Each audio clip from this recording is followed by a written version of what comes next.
আমার হাতের রান্না, আমার হাতের রেসিপি অনেক দেখলেন। আজকে আমি আপনাদের সাথে শেয়ার করব আমার শাশুড়ি মায়ের হাতের স্পেশাল চিংড়ি মাছের রস বড়া। এটার স্বাদ যে কি অমৃত, আসলে এটা ভাষায় প্রকাশ করার মতো না। আপনারা বাসায় একবার হলেও প্লিজ ট্রাই করে দেখবেন এবং আমাকে কমেন্টস করে জানাবেন আপনাদের কাছে কেমন লেগেছে। দেখতে যতটা লোভনীয়, খেতেও ঠিক ততটাই সুস্বাদু এই চিংড়ি মাছের রস বড়া। এর জন্য প্রথমেই আপনাদের লাগবে চিংড়ি মাছ বাটা। এর ভিতরে দিয়ে দিচ্ছি হলুদের গুঁড়া, মরিচের গুঁড়া, টালা জিরার গুঁড়া এবং স্বাদ মতো লবণ দিয়ে দিব। দিয়ে ভালোভাবে আমি এই চিংড়ির মিশ্রণটা মেখে নিব। চিংড়ির এই পেস্ট খুব সুন্দরভাবে মেখে নিতে হবে যাতে সব জায়গা মশলাটা লেগে যায়। ভালোভাবে মেখে নেওয়ার পরে আমি একটি কড়াইতে তেল গরম করে নিব। তেল গরম হয়ে গেলে আমি দিয়ে দিচ্ছি পেঁয়াজ বাটা, রসুন বাটা এবং সামান্য আদা বাটা। এবার দিয়ে দিব দারচিনি, এলাচ এবং তেজপাতা। দিয়ে আরো দিব হলুদের গুঁড়া, মরিচের গুঁড়া, জিরার গুঁড়া এবং লবণ। দিয়ে ভালোভাবে নেড়ে চেড়ে ভেজে নিতে হবে। মশলাটা যখন ভাজা ভাজা হবে এই পর্যায়ে আমি দিয়ে দিচ্ছি নারিকেলের দুধ। আমি এই রান্নাটা কোনো পানি ব্যবহার করব না, নারিকেলের দুধ দিয়েই আমি সম্পূর্ণ রান্নাটা করে নিব।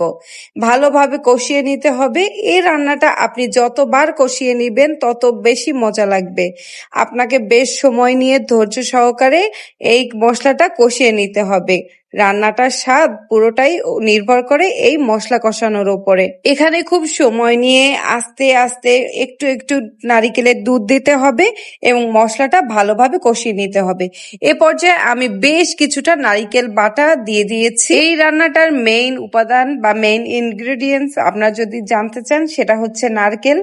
এটা আমি সম্পূর্ণ নারিকেলের দুধ এবং নারিকেল বাটা দিয়েই করছি। দেখেন কি সুন্দরভাবে তেল উঠে এসেছে এবং মশলাটা কি সুন্দরভাবে ভাজা ভাজা হয়ে গিয়েছে। এ পর্যায়ে আমি দিয়ে দিচ্ছি 1 বাটি নারিকেল দুধ। আবারও দিয়ে আমি ভালোভাবে নেড়েচেড়ে মিশিয়ে নিচ্ছি এবং যখন এই নারিকেল দুধ এবং মশলাটা ভালোভাবে ফুটে উঠবে এই পর্যায়ে আমি যে চিংড়ি মাছ আগে থেকে ম্যারিনেট করে রেখেছিলাম সেগুলো ছোট ছোট বল বল করে দিয়ে দিচ্ছি। এগুলো খুব ছোট ছোট করে দিতে হবে, এগুলো পরবর্তীতে ফুলে অনেক বড় হয়ে যায়। ভিডিওটি ভালোভাবে লক্ষ্য করলে আপনারা খুব সহজেই এটা বাসায় বানিয়ে ফেলতে পারবেন।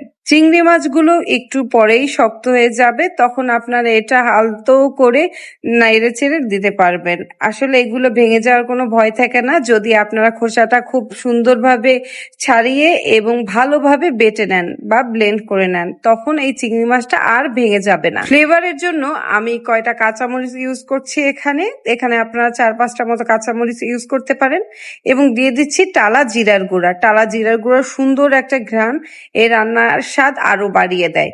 সবশেষে দিয়ে দিচ্ছি পেঁয়াজ বেরেস্তা, বেশ কিছুটা পেঁয়াজ বেরেস্তা দিয়ে দিচ্ছি। তারপর কালারটা দেখেন কি সুন্দর কালার আসছে, মাশাআল্লাহ। আপনার বাসায় একবার হলেও প্লিজ ট্রাই করে দেখেন। আপনাদের যদি ভালো না লাগে তখন আপনি আমাদের কমেন্ট করে জানিয়েন। এখন আমি আসলে ভিডিওতে ভয়েস ওভার দিচ্ছি, আমার আবার খেতে ইচ্ছা করছে। এত মজা এই রান্নাটা, আসলে কি বলবো। বরিশালের ঐতিহ্যবাহী একটা রান্না, আপনার বাসা একবার হলেও প্লিজ ট্রাই করেন। তো কথা বলতে বলতে আমার রান্না একদম শেষের দিকে।